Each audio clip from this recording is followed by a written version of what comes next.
आज मैं आपको पढ़ाने जा रही हूँ acid, base and salt. Acid क्या होता है और बेस क्या होता है और सॉल्ट क्या होता है। एसिड जो होता है वो सॉर एंड टेस्ट होता है। सॉर का मतलब होता है खट्टा, जो कि खट्टा टेस्ट करे, उसको सॉर कहते हैं। और ये ब्लू लिटमस को रेड में चेंज कर देता है। It changes blue litmus into red. And whereas base जो होता है वो बिटर होता है टेस्ट में। बिटर का मतलब कड़वा। और ये रेड लिटमस को ब्लू लिटमस में चेंज कर देता है। आप लोग इसको ऐसे याद कर सकते हैं कि एसिड जो होता है वो रेड में हो जाता है लास्ट में, और बेस जो होता है वो लास्ट में ब्लू में हो जाता है। तो आपको बेस का ब्लू लास्ट में याद रहेगा तो फिर एसिड का रेड भी याद आ जाएगा। ऐसे आप लोग इसको याद कर सकते हैं। और लिटमस एंड टर्मेरिक जो होता है वो नेचुरल इंडिकेटर होता है। इंडिकेटर का मतलब जिससे हम लोग टेस्ट कर सके कि कोई एसिड है या बेस है। लिटमस पेपर होता है, और टर्मेरिक आप जानते हैं ये हल्दी होता है।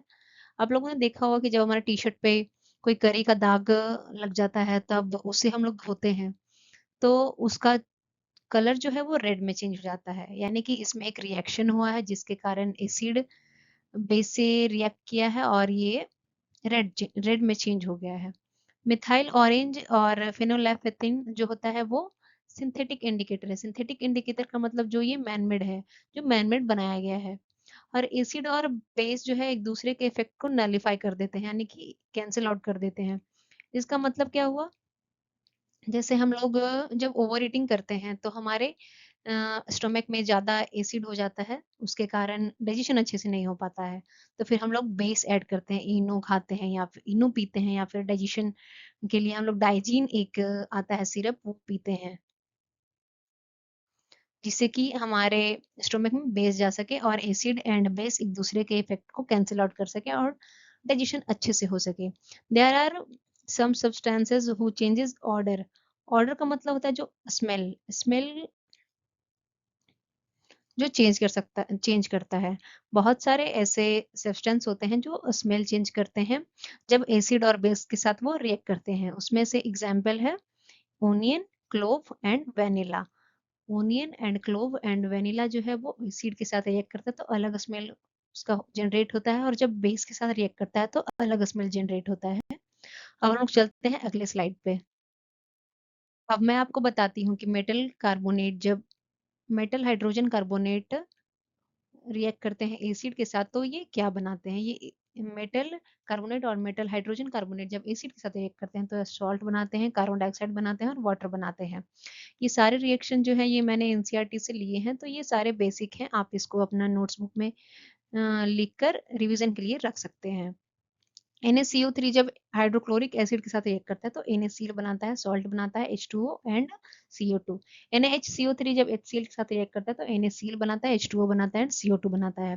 CaOH जब एक्वस सॉल्यूशन में होता है और CO2 के साथ रिएक्ट करता है तो कैल्शियम कार्बोनेट बनाता है और वाटर बनाता है। कैल्शियम कार्बोनेट वाटर और CO2 के साथ रिएक्ट करता है तो CaHCO3 बनाता है जो सोल्यूबल इन वाटर होता है। इन सभी रिएक्शन में आपने देखा होगा कि मैंने सबका स्टेट लिखा, सॉलिड, एक्वस, लिक्विड। ये रिएक्शन में लिखना बहुत ज़रूरी है ताकि पता चल सके कि जो हमारा सब्सटेंस है वो गैस में है, एक्वस सॉल्यूशन में है, लिक्विड में है, कौन से फेज में है। इसके लिए बहुत ज़्यादा ज़रूरी है। एसिड बहुत सारे होते हैं, HCl होता है, फिर हाइड्रोसल्फ्यूरिक सल्फ्यूरिक एसिड होता है, बहुत सारे एसिड होते हैं। इन सबको आप नाम लिखकर और इनका केमिकल फॉर्मूला लिखकर याद कर सकते हैं। एसिड और बेस जब आपस में रिएक्ट करते हैं तो वो क्या बनाते हैं। एसिड और बेस जब आपस में रिएक्ट करते हैं तो सॉल्ट एंड वाटर बनाते हैं, NaOH जो कि सोडियम हाइड्रोक्साइड है, और HCl हाइड्रोक्लोरिक एसिड के साथ रिएक्ट करता है तो NaCl बनाता है और H2O बनाता है। और मेटल ऑक्साइड के साथ भी जब एसिड रिएक्ट करते हैं तो metal ox salt plus water बनाते हैं। इसका रिएक्शन सेम होता है जैसे एसिड और बेस का रिएक्शन होता है। और इसमें मेटल ऑक्साइड जो होता है वो बेसिक इन नेचर होता है, और non metal oxides are acidic in nature. इन सबको आप नोट्स में साइड में लिख सकते हैं, ये शॉर्ट फॉर्म में करके रिमेम्बर करने के। अब मैं आपको बताती हूँ कि एसिड और बेस जब वाटर सॉल्यूशन में हम लोग मिक्स करते हैं तो क्या होता है। जब हम लोग कोई एसिड को वाटर में मिक्स करते हैं तो ये रिएक्शन बहुत ज़्यादा एक्सोथर्मिक रिएक्शन होता है, मतलब इसमें हीट बहुत ज़्यादा जनरेट होता है जो कि हार्मफुल हो सकता है। इसलिए हम लोग एसिड को स्लोली ड्रॉप वाइज हम लोग वाटर में डिसॉल्व करते हैं और इसको कॉन्स्टेंटली स्टीयरिंग करते रहते हैं ताकि डिल्यूजन हो सके। डिल्यूजन का मतलब होता है कि आयंस को कम करना। The process of dissolving an acid or base in water is highly exothermic, so acid must be added slowly with water to with constant stirring. और इसको हम लोग कांस्टेंट स्टीयरिंग के साथ एसिड को वाटर में मिक्स करते हैं। अब आप लोगों के दिमाग में आ रहा होगा कि हम लोग एसिड में वाटर को क्यों नहीं मिक्स कर सकते।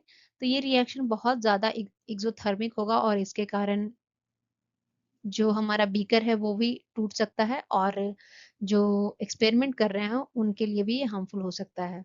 इसलिए हम लोग एसिड को वाटर में ऐड करते हैं, ना कि वाटर को एसिड में। ओके। और मिक्सिंग एंड एसिड और base with water result in decrease in concentration of ion. इसमें आयंस जो है वो उसका अमाउंट कम हो जाता है पर यूनिट वॉल्यूम में और इस प्रोसेस को कहते हैं डाइल्यूजन।